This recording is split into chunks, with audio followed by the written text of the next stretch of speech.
in Auditing with Butera. My name is Katrina Opgenorth, and I work on the KnowledgeLeader team. So I'll be moderating the webinar today and looking at your content questions as they come in. And Anne, our presenter today, is a regular contributor to KnowledgeLeader. And we'll go ahead and introduce her now. Anne Butera is the president of the Whole Person Project. She is a frequent and popular speaker on KnowledgeLeader webinars and has been contributing to the KnowledgeLeader site since 2001. And she's also been a frequent speaker at internal audit conferences and served on the audit committee for a financial services firm. She's even written a book. If you haven't been on one of her presentations in the past, I think you'll really enjoy it. So with that, I'll go ahead and turn it over to you, Anne. Thanks so much. Thanks so much. I'm so happy to be here. And if this is the first time that you have participated in a webinar with me, then I should tell you a couple of things. Unlike other webinars, these polling questions are a little special. You're probably thinking, special, what is she talking about? We've built into this webinar a couple of multiple choice questions. We've built in a couple of cases, actually. I think there's 3 cases. So not only are we going to talk about the definition of critical thinking, kind of classic, and talking about, well, you know, how does the scale play out, what's its relevance and importance in audit, you know, and how does it compare with some of the other competencies that we need? We'll talk about that. But you will also have an opportunity to apply your own critical thinking to some of the situations. One of the other things we will talk about today is 2 techniques for thinking more critically, and one of them is root cause analysis, and the other is haloing and spotting assumptions and assumptive thinking. But to start us off, I have a poll question. In your opinion, which defines critical thinking? Is it the ability to acquire and retain information? Is it the ability to analyze and articulate the merits and faults of a person, place, or thing? Or is it the ability to develop strategic ideas, evaluate others' ideas, and maintain professional skepticism? So I'll let you fill in your answers. Kind of a straightforward question, and I don't think it's too challenging a question. So I am going to close the poll now and see if we see some results. And it looks like 87% of you nailed it. Of course, the 2% of you that said the ability to acquire and retain information, that was probably your first attempt. And you know, sometimes these buttons all look a little alike. Technically, though, the ability to acquire and retain information is the definition of learning. And B, the ability to analyze and articulate, you know, the merits and faults of a person, place, or thing.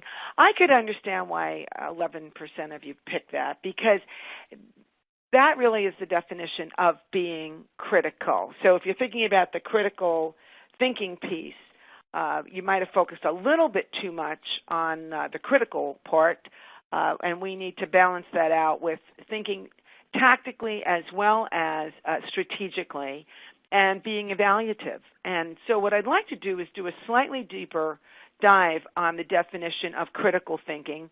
And I figured let's start at a very basic place. Let's start with the dictionary. So if we look at critical thinking, and critical thinking has really been a source of fascination for me.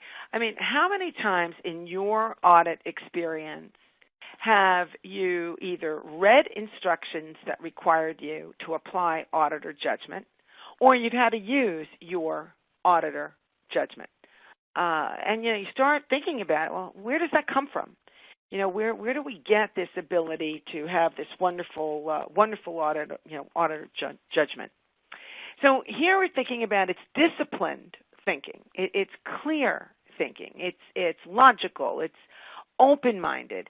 And I think what should probably resonate with most of us is that it's supported by facts, by evidence.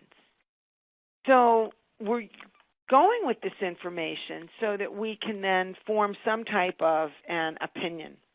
Now, I don't know if you've thought about it, but I think that the competencies needed to be an effective internal auditor are myriad. And one of the things we expect people to be are critical thinkers. But we also expect auditors to be influential people. We expect them to be able to convince others, to persuade others. And when you stop and think about it, critical thinking is really antithetical. It's oppositional to the skills needed to be influential. And I don't know if you ever thought about it. It's almost like the flip side of the same coin. So when you think about being influential, think about having an umbrella and trying to get as many people under that umbrella, that single thought, as possible. If you're trying to convince somebody that a situation has high inherent risk, and the other person says, "Oh, I don't think so." You are using your influential skills when you're trying to overcome that resistance and you're trying to persuade them to see things the way you're seeing them. Then you flip it around and you think about critical thinking. And critical thinking, I don't know if you've thought about it this way, I think about it as more silent. Influencing, you're talking to people, you're reaching out, you're using different words, you might use pictures, you might give them an experience. With critical thinking, you're drawing some conclusions, you're making some deductions, you're looking for trends, you're looking for patterns. Very, very different, very, very different. But both are really needed. So I think it's really a challenge to be a good, effective internal auditor. Some of you might know that the nature of the work that we do at the Whole Person Project is behavioral. Essentially what we do is we focus on not so much the degrees that people have or the letters after their name, but we really focus on what behaviors are they using. Have they formed helpful habits? And so I just want to take a minute just to compare and contrast the behaviors of influencers. And it might be helpful to you as we go through this for you to think about people that you know who are, in your view, influential. And think about the conversations that you've been in with them. Maybe it's a meeting that you've attended. And think about how they use words. People who are influential typically use more general words. And they'll use words like everyone knows this, or most people are doing this. They try to increase the shared space in the Venn diagram, if you can imagine a Venn diagram and get that center. They try to enlarge that. When you think about people who you know that are really good critical thinkers, think about times you've been in meetings with these people. Think about how they use words, how they use data. They tend to be much more specific. They will cite exact dates. They will cite exact instances. They will take in all data equally, not with a preference for some. They take in all the data, whereas people who influence sometimes, I'm not saying this that they're inveigling, but what they do is they selectively use data. Influential people might lead with popular data or data that will go over with the most amount of people. So now that we've talked a little bit about the definition of critical thinking and how really it's antithetical to being influential, it's a completely different skill set, and we need both in audit, let's look at another polling question. So now I'd like you to think about your audit methodology, and I'd like you to answer the question, Is critical thinking essential during the planning, risk assessment, testing, or reporting phase of an audit? So, you have these different buttons that you can choose. You can choose planning, you could choose detailed risk assessment and control assessment, you could choose testing, reporting, you could combine a couple of them. So I'll give you a couple of minutes to think about that.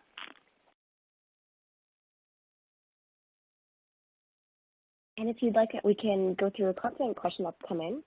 Oh, super. That would be terrific, Katrina. That would be great. Okay. So this person asked, do influencers use a lot of analogies? Do influencers use a lot of analogies? I would say yes, but I've also seen critical thinkers use analogies as well.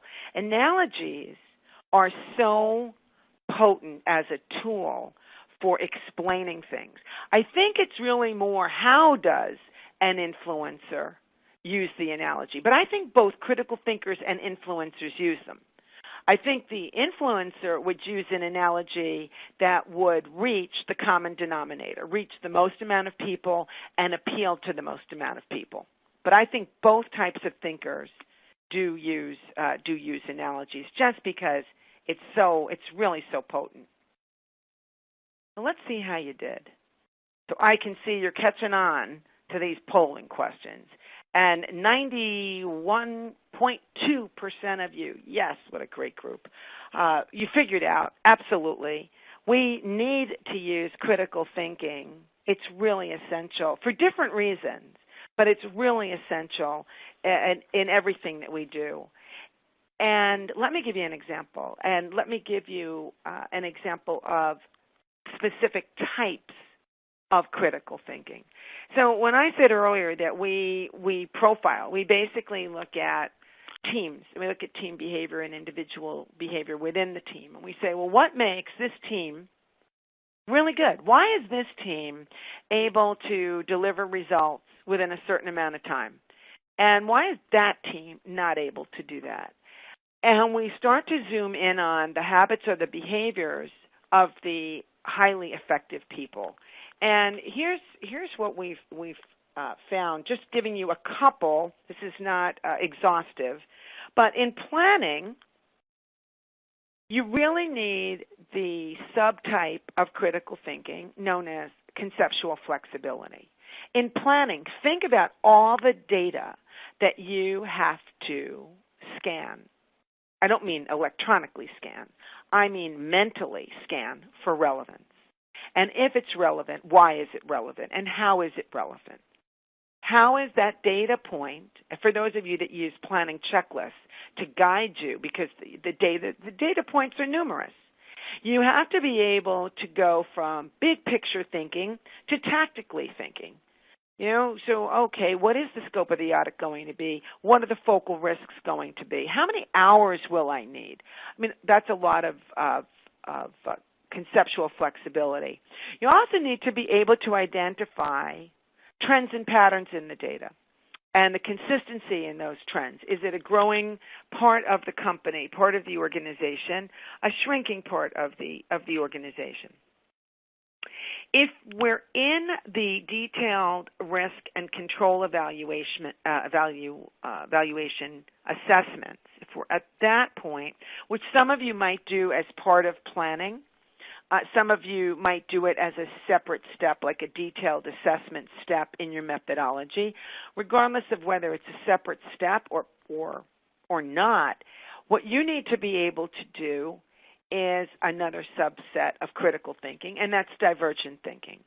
Being able to take a topic and brainstorm springboard in multiple different directions. For example, you think about one area in your organization, and you need to think about it through the lens of operational risk. You need to think about it through the lens of maybe interest rate risk, external risks. That's an example of divergent thinking. When you're in testing, the subtype of critical thinking that you would be using would be root cause analysis. You might also be using concrete sequential thinking, first, second, third, as opposed to heuristic thinking, which is more like a little mental kangaroo bouncing around, more like divergent thinking. In the reporting phase, you're going to use a different type of critical thinking, and that's convergent thinking. So we've got all these data points. Let's say we had 5 observations or findings or issues, whatever you call them, in your organization. Well, what are the themes there? And you've got to be able to converge in order to reach your executive summary. So as you can just see, critical thinking is not just one style or type of thinking.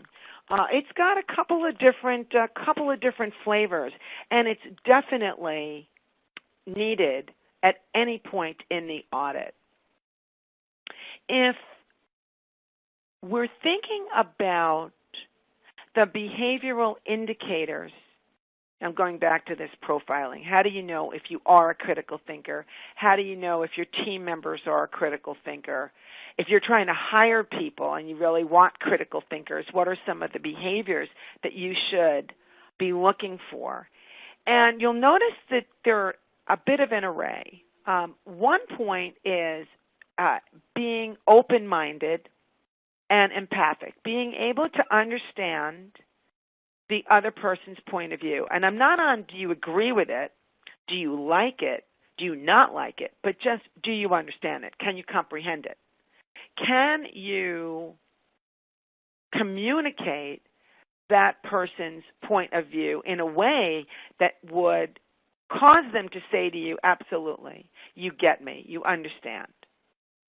The other piece, though, while we're going for this understanding, at the same time, we have to remain a little aloof intellectually. We have to remain a little in a trust but verify headset and be that professional skeptic. You know, gently asking, how did you know that? You know, where did you find that out? Who told you that?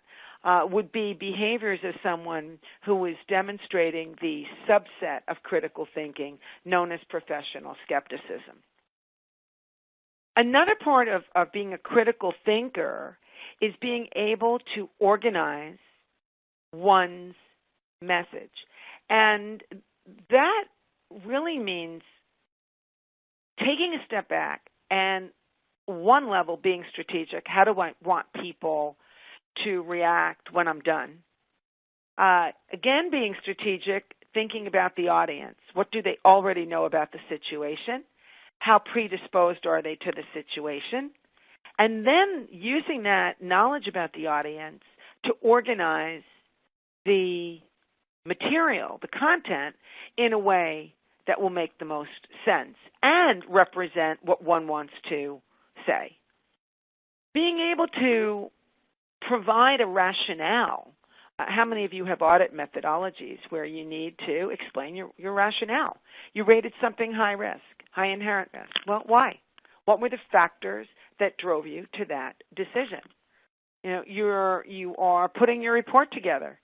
You know, you have to come up with a rating if you have ratings on your reports. Well, what support would you show that would be evidence to rationalize and support the rating that you came up with?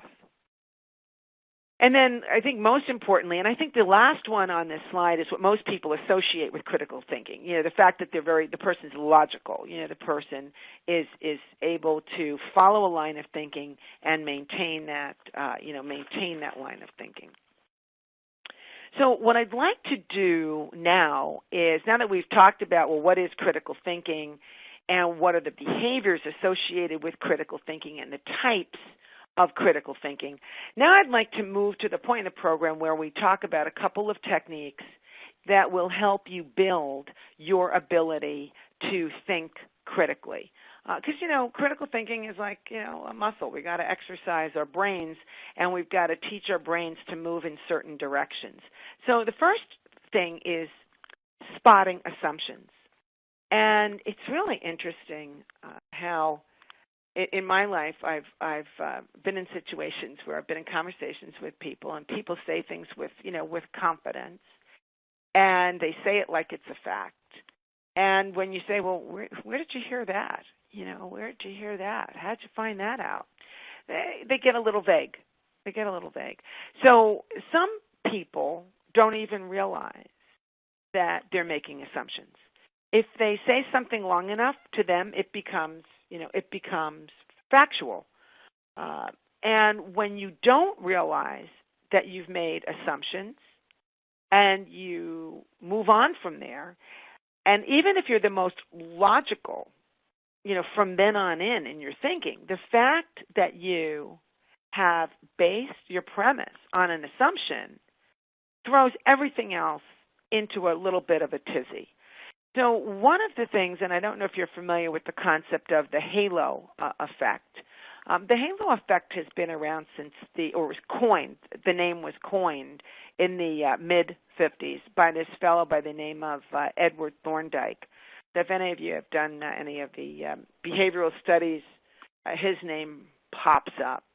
And the definition of the halo effect is the tendency to make specific inferences on the basis of a general impression. Stated in casual language, you're jumping to a conclusion, basically. You jump into a conclusion. Now, the conclusion was based on something that you either saw or read or heard, but that something that you saw or read or heard is not necessarily the total picture. So let me move from the general to audit. Well, let me give you a couple of examples and of how the halo could affect audit decisions. If you've ever been in a conversation where someone has said, and imagine that you're planning the audit, just to give you some structure, because some people are more comfortable with some kind of mental construct. So imagine that you're getting ready to plan an audit. You're going to kick an audit off. And you're collecting information, and you're talking to your manager about, well, what do we know about this area? And the comment comes out, well, the management team and staff are stable. They're really stable. And, go from there. Some people would think, well, this is going to be a less risky area because the management team and staff are stable. But that statement that they're stable, what are we really talking about with stable? And how does stable really affect the inherent risk in an area? Think about another comment, shifting to the area has always received clean opinions. This is a high-risk area, and we audit it every year, and every year they're clean as a whistle. Now, that statement, if we were getting ready to do another audit, and if you were not really focusing on being a critical thinker, you could think, well, this is going to be easy. It should be clean. It's been clean. It should be clean. And I don't know if you've ever been in a situation where management has said, we're audited annually, and this was never identified before. Almost implying, well, if it's never been identified before, it should not be identified now. And these are just a couple of common examples of halos that can affect decisions if we're not careful. So I think we do need to be a little careful. And so a couple of thoughts on how do we avoid the haloing. So the first thing that I would say is if you don't understand the critical linkage between the objective of the area or function or process under review and the major steps needed to accomplish it, the associated inherent risks, and the controls, you are going to have a really tough time doing the audit. And I know I say this because I've worked with folks who don't go process, risk, controls. They go process, controls, risks, and it really gets messy. So the first thing is take the time to make sure that you're grounded in what the objectives are and grounded in what was the source of those business objectives. What are they supposed to be doing at a high level? Keep the controls out initially, and then focus on the inherent or natural risks and really understand how or why they could occur. If you take that approach, then figuring out the controls will be relatively easy, and you'll be mentally moving forward in a very confident, rationalized, and supported way. The other thing is, be specific rather than general. Cite quantities. You know, when people are asking you for estimates, particularly, this is where a lot of halos come into play. A lot of assumptions come into play, and some of those assumptions have no basis in reality. By the way, I'm not saying not to make assumptions. We need to make assumptions. We're never going to have, and never is a big word, but we're really never going to have perfect data. But by being a little skeptical and questioning the data source, the completeness, the timeliness, the accuracy of the data, and making sure that we talk in specifics and not generalities, our estimates will be better. And as I mentioned, I think it's really important to understand the population to the best of our ability, so that we're just not caught up with all of these assumptions. On a personal, professional level, I have found it so helpful to get in the habit of, as a follow-up question when people tell me things, how do you know that? Not saying it in a challenging way, although sometimes with this New York accent it could be perceived as more threatening than it's really intended to be. But it's really trying to get to, is this folklore or is this actually based someplace, in fact? So I've been talking a lot. I think it's time to get us into a little bit of a case, a little bit of a scenario here. So here's the scenario, and I'm going to ask you at the end of it to think about what your next step would be if you were the team leader. So here's the scenario. You're auditing an area, and this area has just had satisfactory review results for the past 3 years. Management has been around for a long time. There's low turnover. The systems and the applications are mature. They're stable. And basically, you can tell this is a fake case. The auditees are generally cooperative and meet their deadlines. Okay, I'm kidding. But normally, audits take 3 months.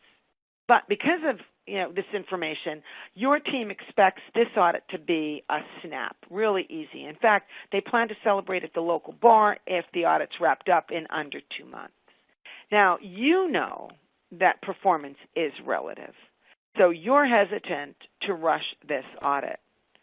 So my question is, thinking about that situation, and here are your choices. How would you prepare? Would you just tell them the audit will take 3 months? I mean, you're the leader.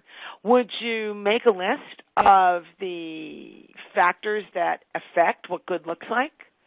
Would you look at prior audit scope and testing, and look for similarities and differences? So what would you do?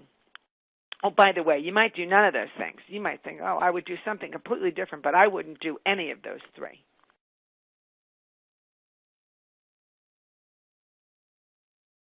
Great, and a lot of questions coming in, so let me throw one at you. This question asks, how do you look at or consider the analysis of cause and effect between different risk factors? Would that be considered an aspect of critical thinking that would be important during the risk assessment analysis? Yes, it totally would. It totally would. In fact, it's really coming up with, so let me back up. I just realized we have so many different people on the line, different audit methodologies.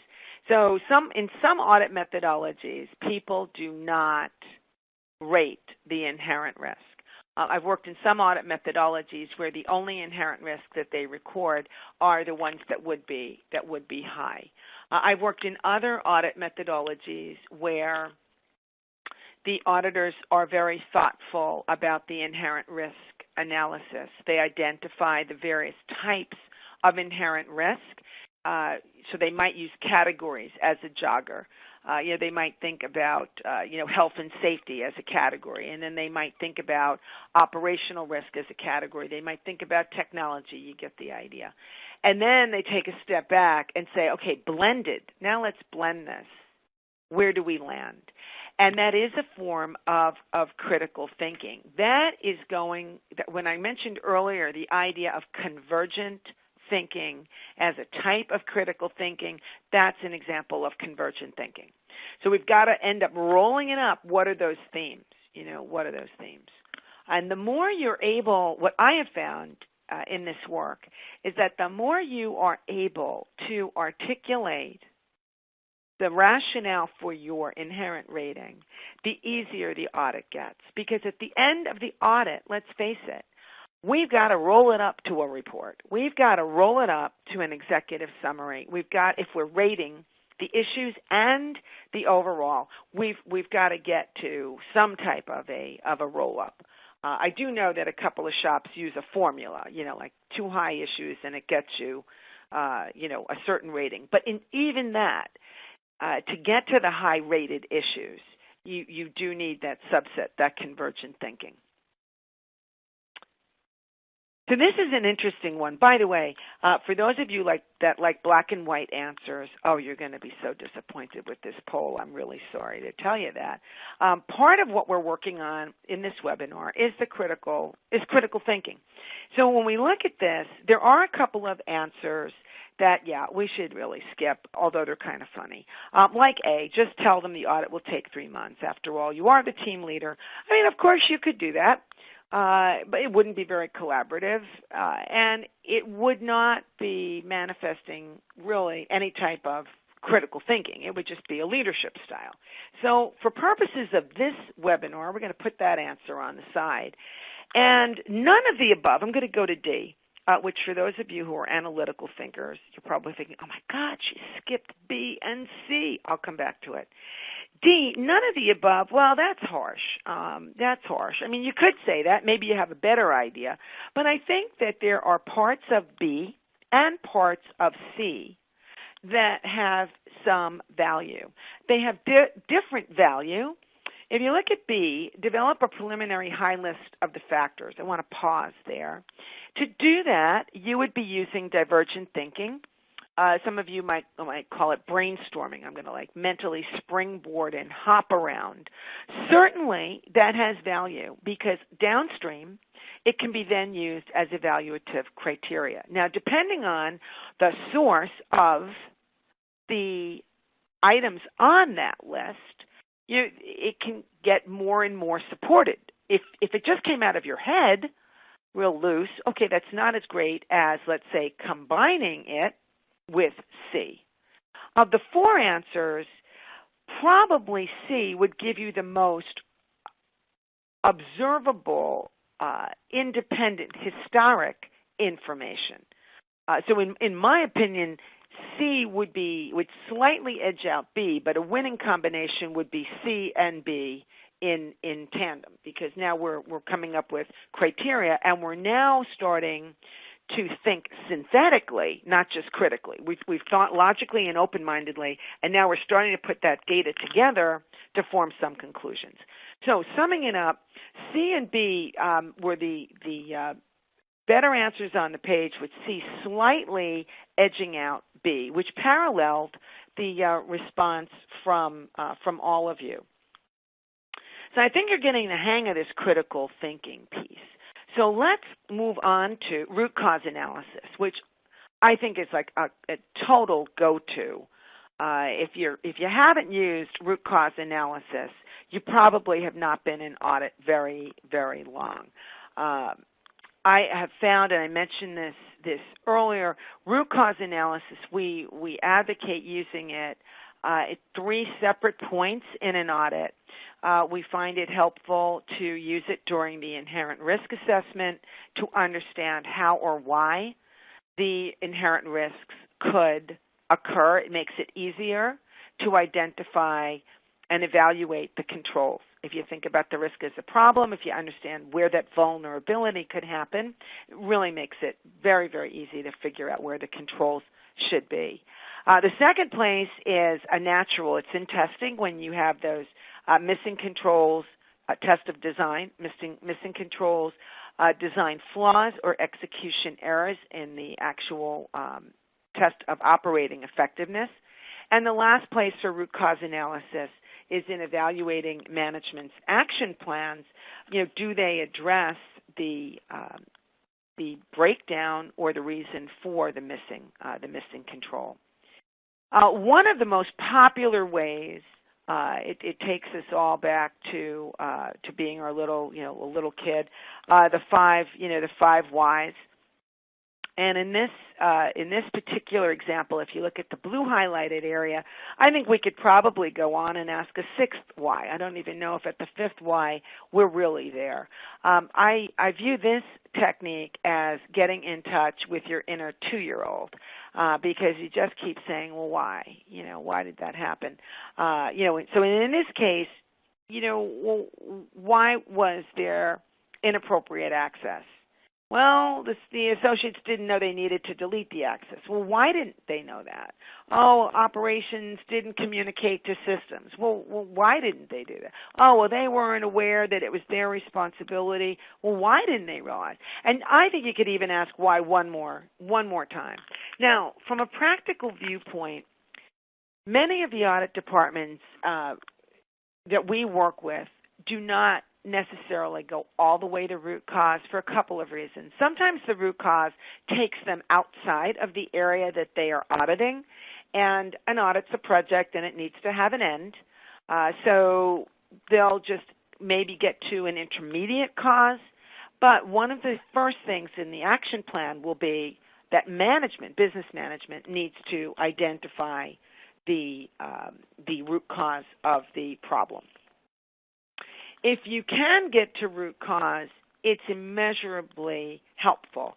So let's look at your thinking. I'm going to get into a case. So we got a situation, Muffy.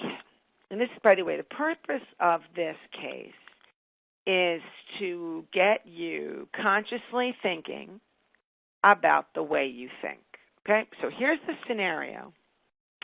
Muffy loves taking walks in the park at night. She knows it's risky, but she feels safe with her dog, Lassie. So one evening, her flashlight stops working. Muffy can't see a thing, but she isn't worried. Why? Now, as you think about the why, don't answer yet. As you think about the why, I'd like you to think about what questions, and use this group chat, that little icon, that blue icon. Use that group chat to pose your questions.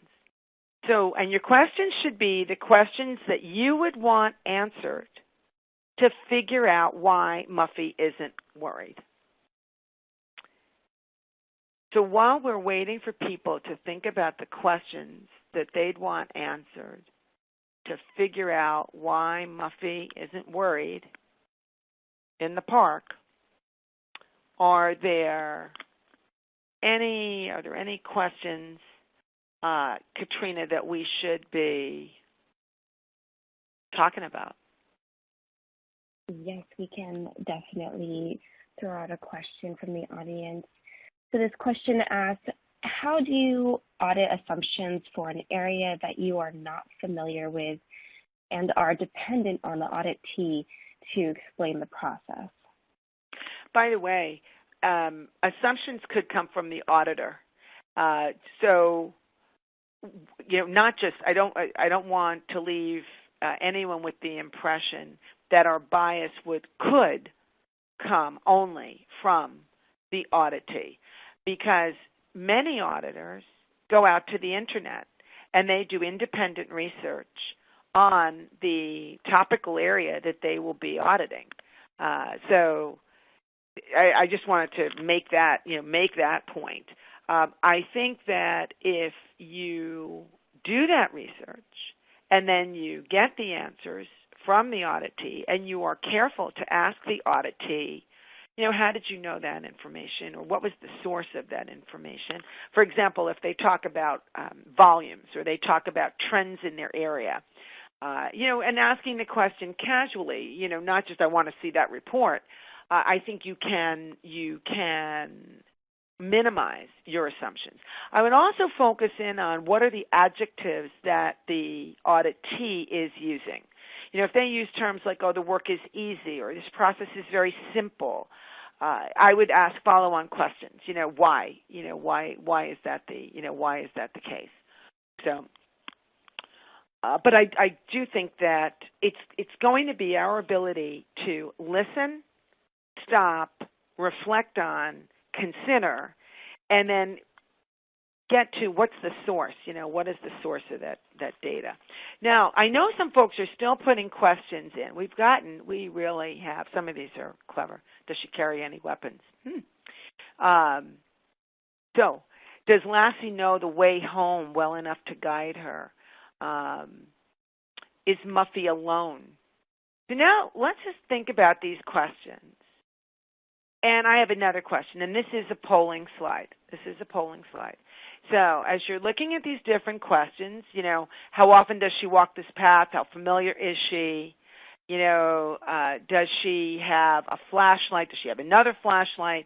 Does she have a weapon? Clearly that question must be coming out of an urban area there. Does she have some sort of defense training, before? Is she capable?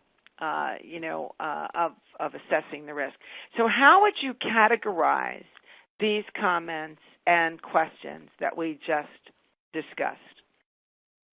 Were they focused on understanding the cause? Were they focused on understanding the desired outcome or objective? Were they focused on collecting more information or clarifying existing? Hey, Muffy, I just read this one. Hey, Muffy, why aren't you worried?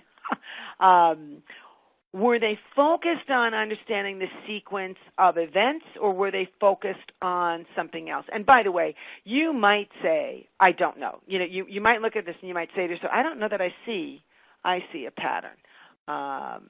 It's interesting because I'm looking at this and I'm seeing a couple of patterns here. So, just looking at this, is the park Muffy's home? That's a clever one. Should be right at home there. So let's see what we did with this poll. Does she have batteries? And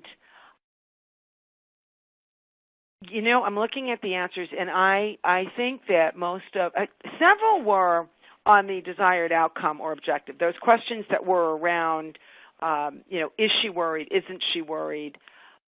Why isn't she worried? But I do agree with the majority of you that I think it was collecting more information or clarifying existing information. What I also thought that was interesting about the questions, a lot of the questions were not necessarily open-ended questions.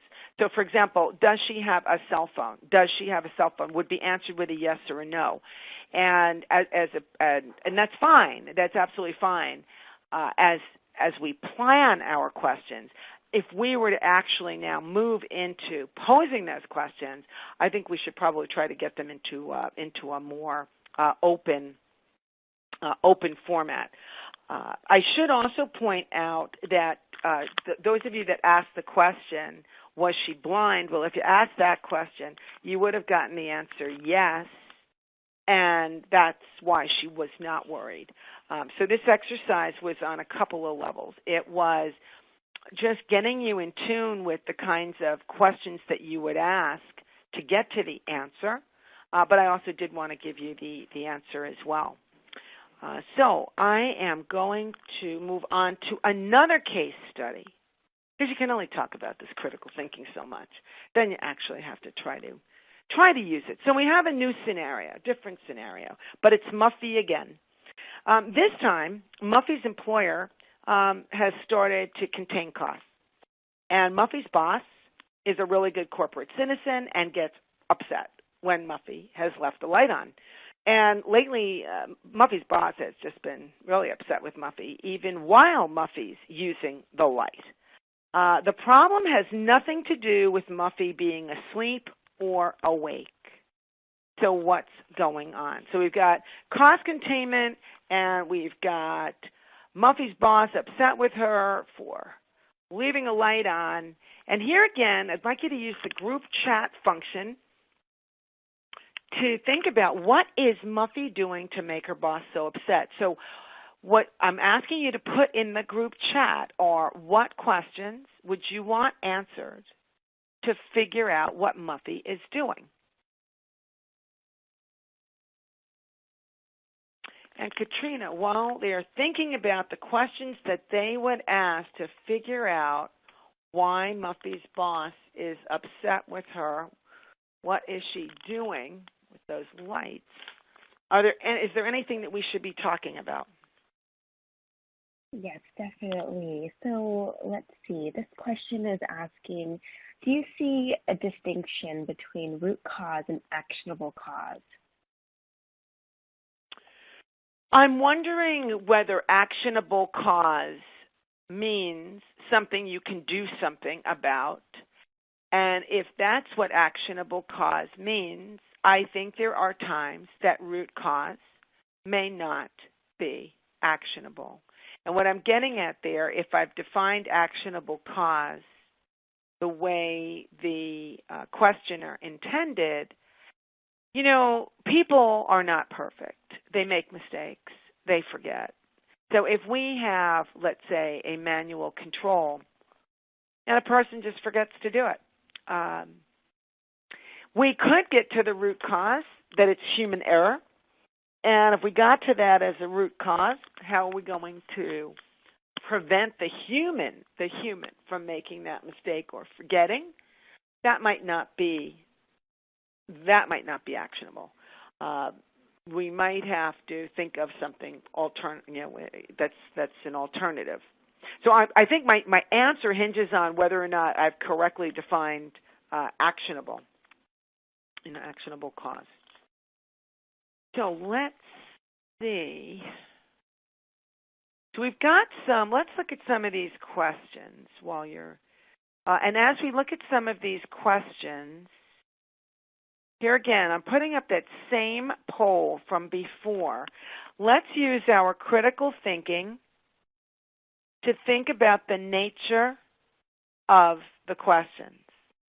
So, oh gosh, I just saw one. I have to go back and look at that again because it's very dry. I hope I can find it. So let's see what some of these questions are. Does the light being on have to do with her job? Has anything changed? You know, how does this impact the company cost savings?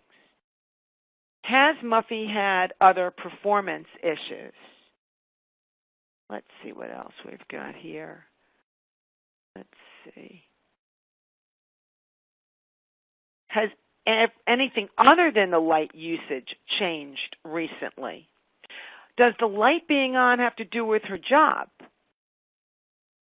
You know, why didn't Muffy clarify with her boss why he was angry with her?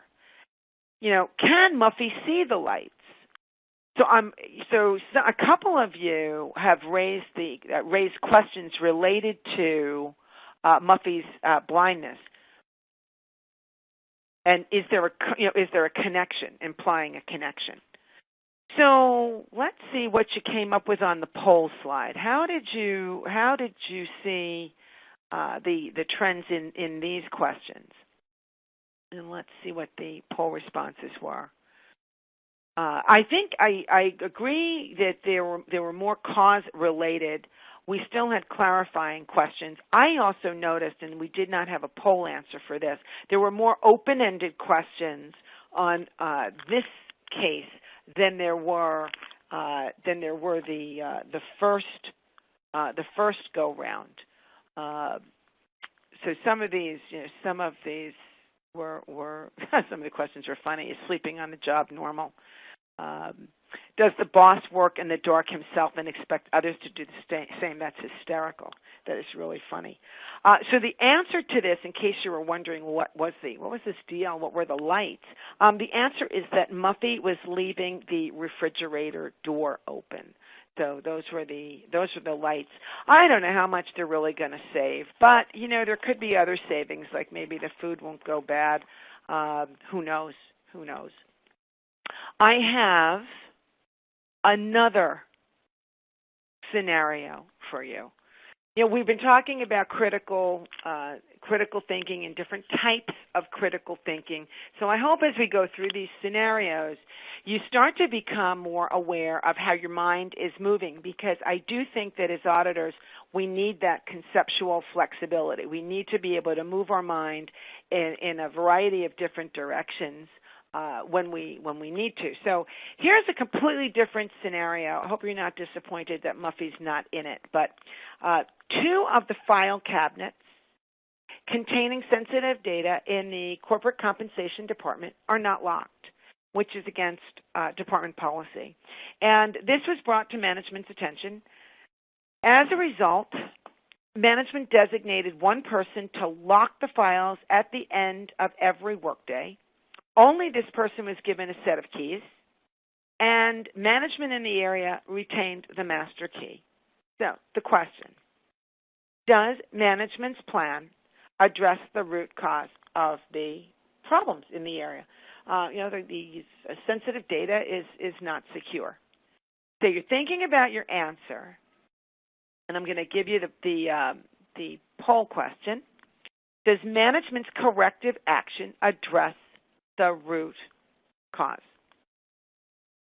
So while people are getting their answer in there, Katrina, is there anything that we should be talking about? Yes. This question is asking, is there any value in determining the motivation for a person's position when trying to understand what they're believing? Is there any value? I always think that there's value to understanding people's motivation. Sometimes it's hard to get to the motivation. Sometimes the motivation's really obvious. They're scared out of their minds. They don't want to lose their job. They want to look good.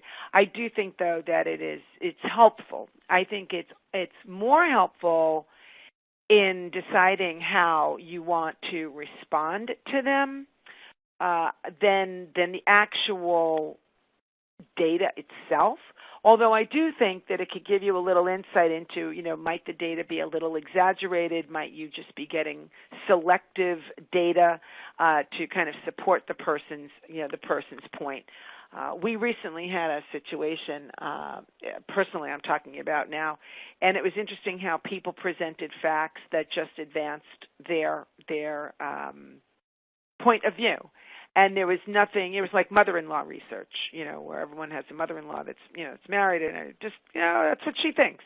And it becomes fact. But it was said with such intensity that other people believed it. But short answer, yeah, I do think it's if you can, if you have built something of a relationship, try to figure out what the motivation could be. Now let's see what you did with this poll. This poll was interesting. The majority of the people, almost 68%, said no, emphatically no, and 15 and 17% said yes, and I don't, almost a split. And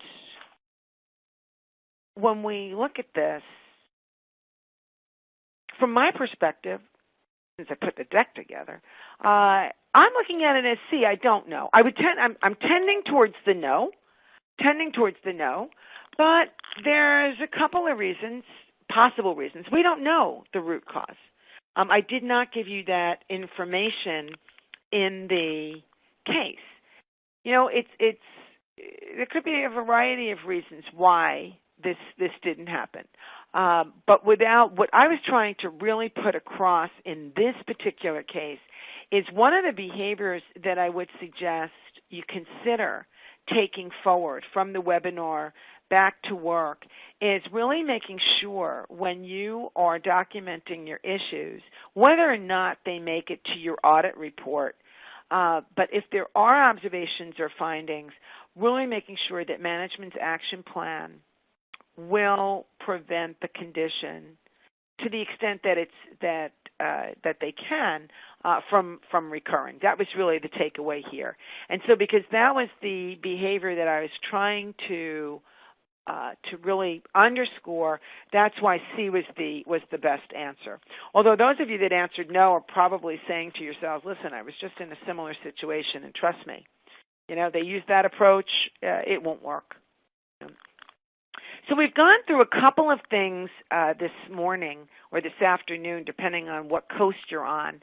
And I guess tying it all together, my question of you is, what will you change to increase your critical thinking ability? Now, you might say, I don't know that I want to change anything, because you might have realized that you are already using some highly effective habits. So in that case, I would probably change my question for those of you who are walking away with, hey, I do that already. I didn't realize it had a name, but I do that. Then I think my question would be, how are you going to do more of that, or do that on a really concentrated, conscious basis? That would really be the question that I would ask you. What's the change going to be? So while we are wrapping things up here, Katrina, I think we have time for maybe one more question. Mm-hmm. Great. So let's go ahead and ask our last question then. So this question asks, would using best practices in talking with a client be considering more influencing or critical thinking? Oh, that's an interesting question. I would say both, but I'd start with the critical thinking, because the critical thinking would be, what's the message? And you'd have to get to your point. And how would you get to your point? You'd have to have a conclusion. So you'd have to think about, okay, I've got my convergent thinking to get to my point. Then critically thinking about, what are the facts that are going to support this?